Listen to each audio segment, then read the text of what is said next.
Good morning to each of you. I'll ask you, if you would, to be turning to the 21st chapter of John's Gospel. We'll begin there in just a moment. We have a fairly large number this morning. We have some guests with us, and so we're grateful for your presence. I went out yesterday, toward the evening, and kind of stood outside, and I think what I saw was rain, if I'm not mistaken. It's been so long since I've seen it, I wasn't quite sure, but I almost wanted to go out and play in it. I was so excited. God has blessed us in numbers of ways, and certainly that is one of those ways. We are glad that we can let you know that Kiefer and Abby Ray are wanting to place membership with us. And if you've not met Kiefer and Abby, make sure you do that. But we're excited to have them, as we are several folks who have placed membership with us very recently, and we're going to add them to the mix, and we're glad about that. They have been worshiping with us for some time, and have chosen now they're married and have chosen now to place membership with us and work and worship with us. So that's exciting for us, and I think for them as well. So we're grateful for that. I'm sure Randy will mention this, but remember the singing this afternoon at 4 in memory of Vonda. I hope that you'll make your plans to come back and be a part of that at 4 o'clock. And then we'll gather, of course, right after that at 5 p.m. for our period of evening worship. I want to talk to you tonight about the good and bad of institutionalism. I want to challenge your thinking. I want us to think about some things that affect the religious community in this world. It affects a lot of churches, and affects most churches, as a matter of fact. And I want us to consider some things from a conceptual standpoint, especially as it relates to the New Testament church. And I hope that you'll come back with an open and an honest mind as we consider those things. But remember, both of those things today at 4 and at 5. Well, John 21 is often called the epilogue of John's Gospel, as opposed to the prologue at the beginning. It is a statement that seems a little bit odd, especially when you consider how chapter 20 ended. And chapter 20 ended by John saying this, "And truly Jesus did many other signs in the presence of his disciples, which are not written in this book, but these are written that you may believe that Jesus is the Christ, the Son of God, and that believing you may have life in his name." It seems to me, this is an observation, it seems to me that that's a pretty good way to end a gospel. And it may very well have been that John wanted to end it that way, but yet some other events took place that are recorded in John 21 to further enhance what the very purpose of this book was, and that is to show signs of reasons why people should believe that Jesus was the Christ. And of course, we know that the disciples, after the events of John 21, after this, the disciples would soon be going into the world and would be beginning to fulfill their responsibilities to preach and to teach. So, what happens in John 21 as a whole centers around, I think, a manifestation, really one manifestation of Jesus to his disciples by the Sea of Galilee. And after fish were caught, and after they had eaten breakfast, I struggled with what to title this lesson, so I just stuck with after they'd eaten breakfast. If you'll ask me why after this lesson, you're going to know, why'd you call it that? And my answer is I have no idea, but regardless of that, I think it's the events that took place after they had eaten. I want you to take your Bible, and I want to read as we begin this lesson this morning. I want to read the first 19 verses, and then we're going to go back and we're going to focus on a few, but I do want us to understand the context. This is John 21, so take your Bibles and follow along as we read this. After these things, Jesus showed himself again to the disciples at the Sea of Tiberias, and in this way he showed himself. Simon Peter, Thomas called the twin, Nathanael of Cana in Galilee, the sons of Zebedee, and 2 others of his disciples were together. Simon Peter said to them, "I'm going fishing." And they said to him, "Well, we're going with you also." And they went out and immediately got into the boat, and that night they caught nothing. But when the morning had now come, Jesus stood on the shore, yet the disciples did not know that it was Jesus. Then Jesus said to them, "Children, have you any food?" And they answered him, "No." And he said to them, "Then cast the net on the right side of the boat, and you will find some." So they cast, and then they were not able to draw it in because of the multitude of fish. Therefore that disciple whom Jesus loved said to Peter, "It is the Lord." And now when Simon Peter heard that it was the Lord, he put on his outer garment, for he had removed it, and he plunged into the sea. But the other disciples came in the little boat, for they were not far from land, but about 200 cubits. And they were dragging the net with fish. And then as soon as they had come to land, they saw a fire of coals there, and fish laid on it, and bread. And Jesus said to them, "Bring some of the fish which you have just caught." Simon Peter went up and dragged the net to the land, full of large fish, 153. And although there were so many, the net was not broken. Jesus said to them, "Come and eat breakfast." Yet none of the disciples dared ask him, "Who are you?" knowing that it was the Lord. Jesus then came and took the bread and gave it to them, and likewise the fish. This is now the third time Jesus showed himself to his disciples after he was raised from the dead. So when they had eaten breakfast, Jesus said to Simon Peter, "Simon, son of Jonah, do you love me more than these?" And he said to him, "Yes, Lord, you know that I love you." And he said to him, "Then feed my sheep," or my lambs. And he said to him again a second time, "Simon, son of Jonah, do you love me?" And he said to him, "Yes, Lord, you know that I love you." And he said to him, "Tend my sheep." He said to him the third time, "Simon, son of Jonah, do you love me?" Peter was grieved because he said to him the third time, "Do you love me?" And he said to him, "Lord, you know all things. You know that I love you." And Jesus said to him, "Feed my sheep. Most assuredly I say to you, when you were younger, you girded yourself and walked where you wished. But when you're old, you will stretch out your hands, and another will gird you and carry you where you do not wish." And then he spoke, signifying by what death he would glorify God. When he had spoken this, he said to him, "Follow me." Well, Jesus now encounters 7 of his disciples by the Sea of Tiberias, or the Sea of Galilee. That's where he is. That's where they're from. That's where they have gone back to. 3 are named. 2 are identified as the sons of Zebedee, who would be James and John, and 2 are unidentified. But there are 7 who have come, and they have returned to Galilee, a place which is their home, a place which they know, and a place away from Jerusalem where the events of the past had stirred a great deal of emotion. So not only have they come home, but they have come home to fish. Now I want you to think about what's happened here. They have come home, and they've in essence wanted to get away, and it's kind of all things back to normal. We're back to the fishing mode now. Peter said, "I'm going fishing. How about y'all?" I said, "We're going to go with you. That's what we do, so we're going to go with you." So that's what happened. So they fished all night, and as we sing in the kids' song, they fished all night and they caught no fishes. We could sing it multiple times, but you get the point. They had fished all night and they had caught nothing. They fished at night because that was the best time to fish.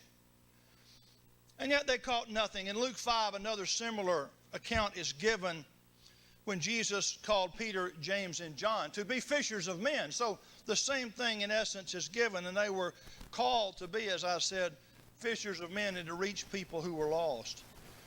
But this passage in John 21 is interesting for sure for several reasons. In verse 12, let me repeat, Jesus said to them, "Come and eat breakfast." Yet none of the disciples dared ask him, "Who are you?"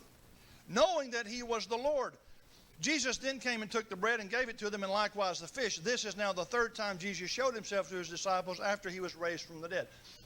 I don't know exactly why the Lord wanted or needed to show himself a third time to these 7 who had already previously seen him twice.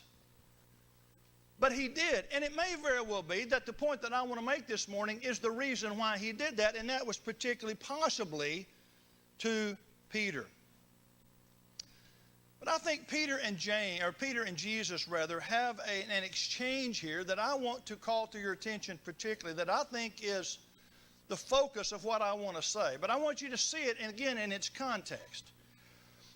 Verse 15 says, "So when they'd eaten breakfast, Jesus said to Simon, 'Do you love me more than these?'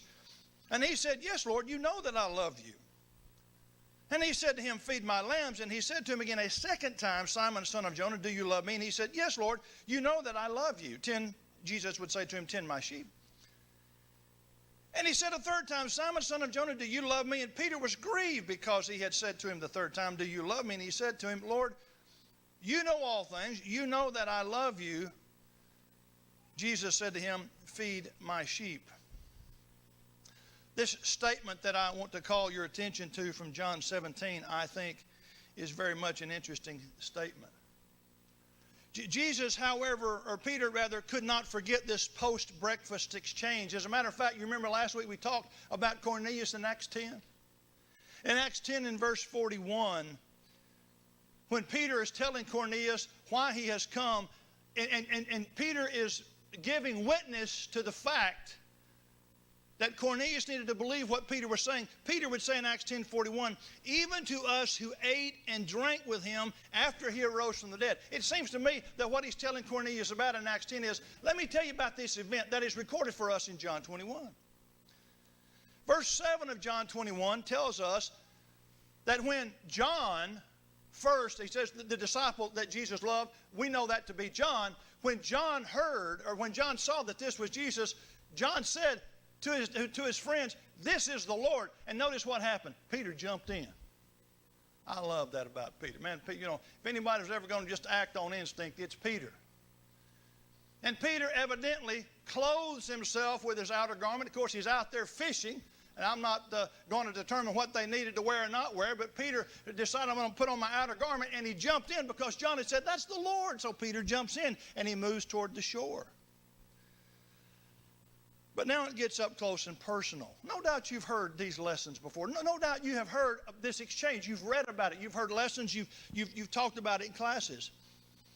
And no doubt in those lessons you've heard that the tense of the verb and the change of the word changes each time Jesus asks him, no, do you love me? And he's saying different things. And there's much debate about the words that he uses and what he actually says to him. But suffice it to say that what Jesus is thinking, when I read that now a second time to you from John 21, 15 through 17, when Jesus says to him, do you love me? Do you love me? Peter's grieved, and Jesus again says, do you love me? Is there any doubt in our minds what Peter is being asked? I mean, I don't think we have to be Greek scholars, and I think it helps us to understand that, yes, Jesus is using one term the first two times and a different term the third time, and Peter finally gets, in essence, frustrated with him and said, Lord, you know that. As a matter of fact, he says it this way, Lord, you know all. Can't you just see Peter going, oh, how long are we going to have this conversation? Lord, you know all things. You know that I love you. Let's put a stop to this. This is the third time you've asked me, and the passage tells us that Peter was grieved because the Lord kept asking. Man, I sense some frustration in Peter. And I sense a little frustration in Jesus as well. But I want you to think about the application. That's one of I think the good things about Patrick's class in 1 Corinthians in our term. He told us at the initial class, he said, you know, we're going to talk about this, and then we're going to make some applications. And folks, application, everything needs some application to help us. And I think this passage and this story, if you will, and this narrative can help us understand some things. I want you to get a picture of you having this exchange with the Lord. That's what I want you to see this morning. I want you to envision in your minds, this is not Peter standing on the shore having this exchange with Jesus. This is you on the shore with Jesus having this exchange. Now I want to, before I get into this application a little bit more, I want to share something with you that I heard on the radio Tuesday morning. And when I put this slide up, you're going to say, what in the world does this have to do with anything else? Now, there's some in this audience who know who this is. This is a man named Stephen A. Smith. Stephen A. Smith is a sports talk show pundit, I suppose is the way to say it. And he's very opinionated. As a matter of fact, that's part of why I think ESPN has hired him, because he has gives and takes with different people, and he has on different programs. And Tuesday morning on Mike and Mike, that's another one of these nationally syndicated sports shows, and I was listening to on the radio driving in here to the building. I heard Mike and Mike talking to Stephen A. Smith, and it was interesting, some things that he said. And here's the comment that he made. He said, football has become a religion in this country. Now, that comes of no surprise to you. But what I thought about was, the comment stunned me because of the emphasis he put on what he was saying. Man, I've heard a lot of people say, you know, people in this country love football.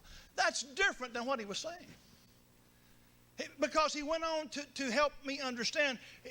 Matter of fact, he said, let me give you some statistics that will help you understand just how important football is to this country. And if his statistics are correct, and I have no reason to think that they aren't, and it was staggering to me what he said. Some of you may have heard this. And I'm not here to give you statistics about why football has become a religion. But here's my point. This is good news for Stephen A. Smith. Stephen A. Smith thrives. He gets paid probably what is a fairly large amount of money to banter back and forth with other people about this sport. He's excited about what he said. He gave statistics to vouch about what he said. And his point was positive. His point is that football is driving lives. And his point is, that's great for us. We're going to be around a while because people, not only people watch it, people want to talk about it. And preachers drive on their way to the building. They want to listen to people talk about it. So I'm part of the problem, I suppose. But his point was that people in this country really like football. Now, not everybody in this audience likes it. But a lot of people do. Now, here's what you want me to answer. Kenny, what are we looking at? Stephen A. What are we hearing about Stephen A. Smith for this morning? The point, folks, is not that I'm not going to argue with this because I think he is correct, generally speaking. It makes an illustration. But what's my point for bringing up his point? Here's my point, folks. Anything can become a god to us.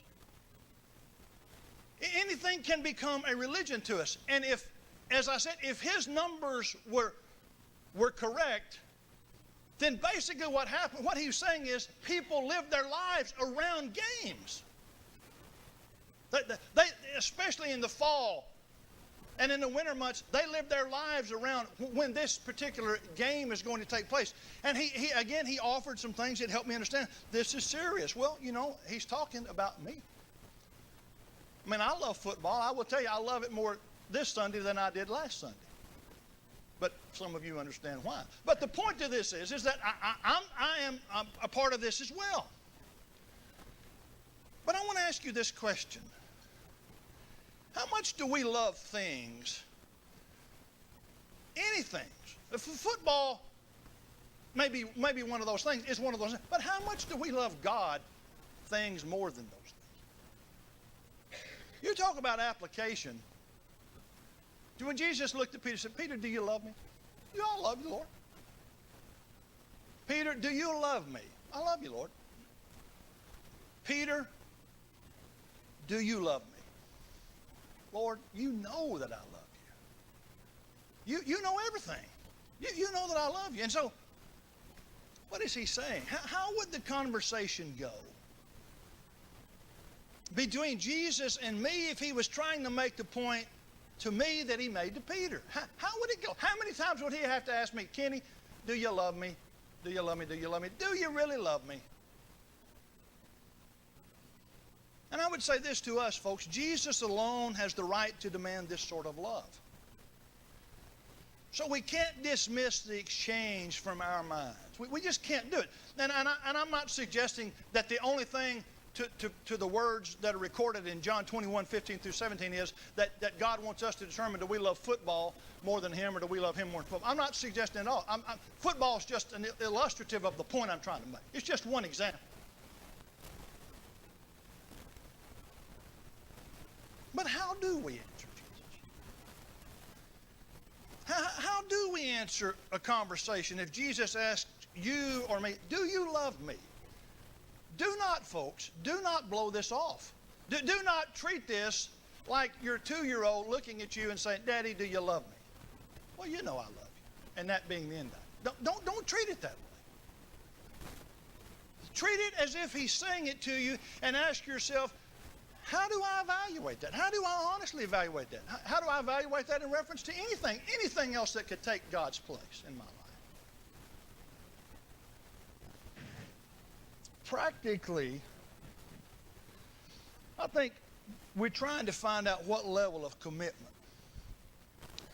Do we have to, and I'm going to call them God things. I don't mean that to sound irrelevant or irreverent. Pardon me. That was what I meant to say. By calling it God things, I'm not trying to make it less than what it is, but I'm saying those things that relate to God that are spiritual things. Here is my question. How much of those things do we love like God intends and wants us to love them? It can be Him as the object of that, or it can be those things that relate to Him that maybe sometimes are more obvious to us. Like this assembly. That's tangible. You know, we talk about, do you love God? Well, God's somewhere else. I'm not dismissing Him, but I'm saying that's a little harder for us. But I'll ask you, how much do you love the assembly? You may be asking, how much am I supposed to love the assembly? I'll tell you how much you're supposed to. You're supposed to love it like you love God. Because this is part of God. Him asking us to be a part of this is like God. So there are a variety of references, there are a variety of points of view, I suppose, to looking at this. But let me offer you one. We can look at a lot of things, but I want to offer you one that was sent to me this week. I got this. It was on a website, and the title of the article was "How Skipping Church Affects Our Children." Now, let me tell you, there are several things about that I probably need to define a little bit. This man's point was, he was talking about the assembly, skipping church being the assembly. And there is a sense in which I think, a limited sense in which the church is the assembly. It is the assembled. We are people. The church are people who are part of the assembly. We assemble together, if that makes sense, and I think hopefully it does. The church is not this building. It's not anything. It's not any materials, anything like that. The church are the people. The church are those who have a relationship with Christ.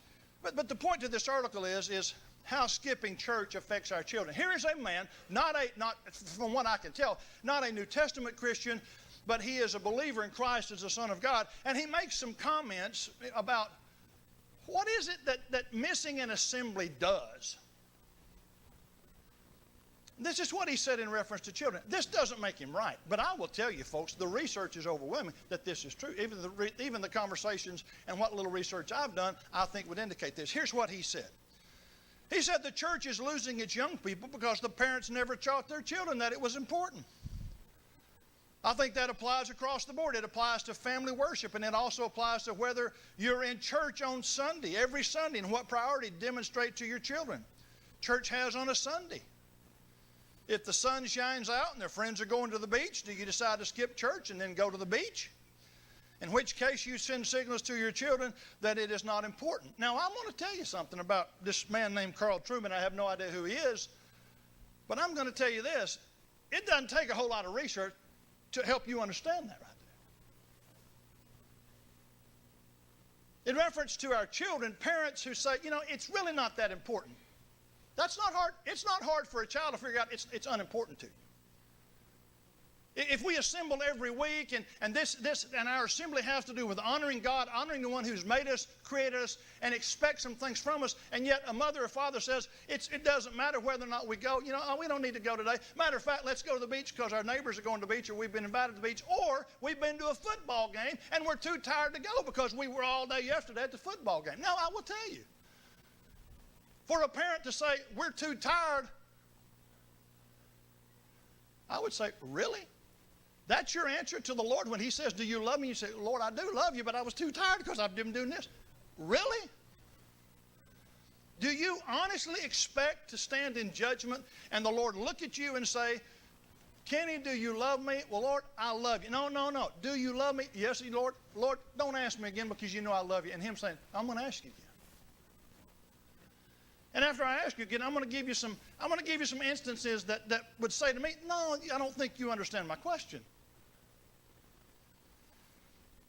And in one aspect of an assembly, and he may not use the terminology that I would agree with, but we easily understand his point. His point is, your actions dictate how important you think this is. Some of you in this assembly this morning think it's pretty important to come this morning, but you don't think it's too important to come tonight. And the reason I know this is because you won't be here. Now, you may be somewhere else, but chances are you won't be here because that's your pattern. You typically are never here. You'll come this morning, and I would ask you, why is it that you come this morning? What makes this morning more important than tonight? And then you might say, Kenny, that's a hard question. I intend for it to be hard. How important is the assembly? How important is it in reference to your children? How important is it? You know, well, we've got a baby, or how important is it? How important is it that they get to bed on time? I realize that may create a problem, but what's more important? To create a little bit more of a problem for you, or to help them understand, no, this is a priority. Because I do love the Lord like He intends. And I'm planning to show Him that I love the Lord, and I'm planning to teach you that I love the Lord that way. So that may be one way for us to find out. Or what about other things like classes? Classes that we offer. This church, I've been a part of this church a little over 3 years. This church has been around since 1960. To my knowledge, they've been offering classes ever since the first door was open. Classes for whom? Classes for everybody. Classes for everybody. What do classes do? Classes help us think about spiritual things. Is that important? I don't know. You tell me, is that important? You think it's important to God when opportunities are offered to you to be involved in classes that are designed for you? Listen, I know that we may not have the world's best teachers. I know for a fact we don't have the world's best preacher. But I know this, that things that are presented both in our classes and from this pulpit are things that people need to hear. They might not be presented in the manner or the style in which you like them, but I can promise you this, they will be things that will be important for you to hear. So my question is, how important is that to you? Do you love Him enough to say those things are important to me? Or how about this, in specially planned assemblies? There are things that our overseers have planned for years in this church who say this is a special opportunity for us to come together to hear the message of God presented and to be together and to draw encouragement from each other from a spiritual perspective. And yet there are people who say, you know, it's just not that important to me. To which I say, think about the conversation you're going to have with the Lord when He asks you, do you love me? Or opportunities just to get to know each other, both planned and incidental.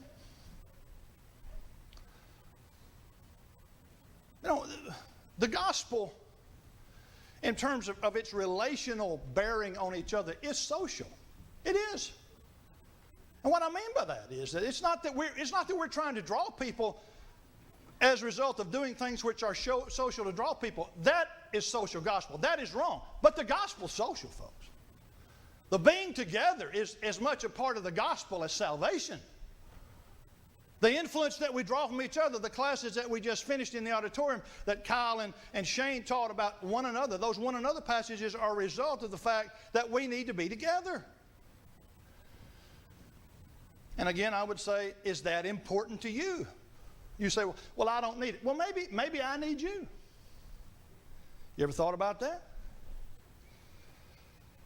There are devotionals and studies that are planned from time to time for different groups because we need that. We need to be involved in those kind of activities, and that kind of information that's being disseminated needs to be given to those people because it may be for a specific group. These are some things you ought to consider. And you say, well, you know, I remember going to one of those, and so my question is, remember the conversation you're going to have with Jesus. Do you love me? That's what you need to see. If you don't follow, if this is upsetting you, what you need to see is that conversation with Jesus that you're going to have. And so there are other times when we can be together. There are, and a lot of that gathers, and a lot of that finds itself in our assembly. And then the part of why that is because that's biblical. Those assemblies were called for the very purposes that we've even discussed this morning. Shane even mentioned that we assembled this morning in part to take of the supper. Well, that's an assembly in which we derive strength by and the sense of community, spiritual community, because we commune together. And so again, I would just ask, is that important to you? And I would ask this, in a more direct way by asking this question: does your heart pursue God casually or intimately? Do you pursue what you do spiritually because it's convenient, because I didn't have anything else to do? Or does your heart pursue God intimately because that's where your priority is? If you have this conversation with Jesus, does he have to ask you multiple times, do you love me? Or can he just say, Kenny, do you love me? Yes, Lord, you know I love you. Then go to it, brother. I think it's a serious question to ask, folks. I think there was more to it when Peter was being asked by Jesus, do you love me? Because Peter was given a specific responsibility. You see that by Jesus' response: feed my lambs, tend my sheep. Peter was going to do some specific things, but I think the principle certainly applies. Why, if he wants Peter to love him, and as we studied a few weeks ago, that Jesus said the greatest commandment is that you love God with all your heart, soul, strength, and mind. If that is the case, then certainly this is an applicable question for us to ask this morning. And so, here's the question. How would the conversation go if Jesus asked me, Kenny, do you love me? John, do you love me? Ann, do you love me? Kayla, do you love me? I don't know. I don't know. Daniel, you love me? Randy? Do you love me? And if you do, how does it manifest itself? Folks, we have we got one shot at this. And when our life is over, it's over. And we're going to stand before God. We're going to stand before his Son in judgment.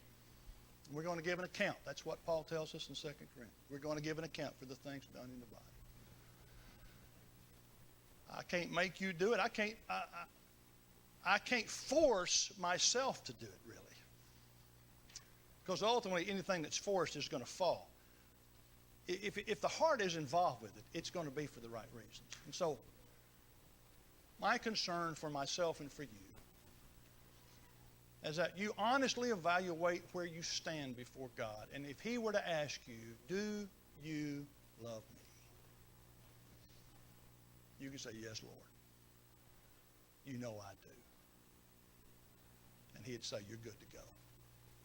Can you say that? If you can't,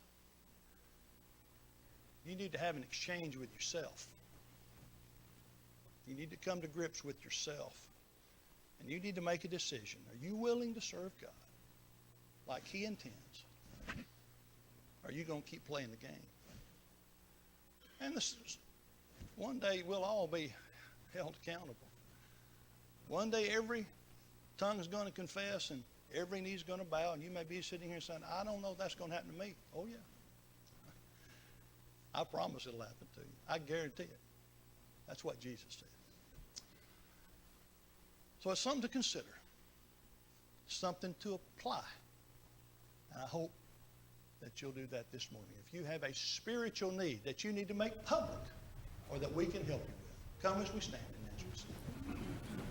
Jesus calls us for the tomb of our lives, our blessed sing, day by day, sing what sounded, saying, Christian, follow me.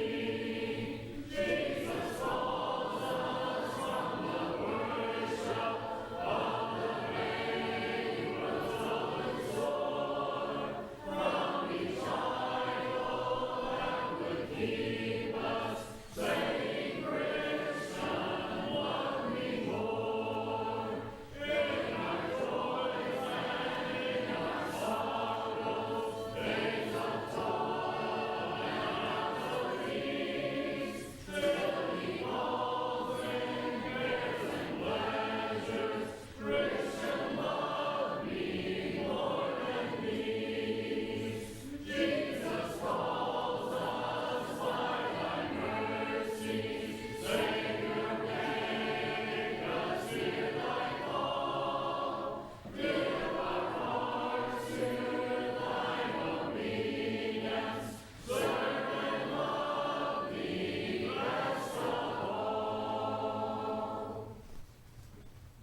do not know how this works, but sometimes it just works. John's song really, I think, was directed at what I had to say this morning. I hope that you paid attention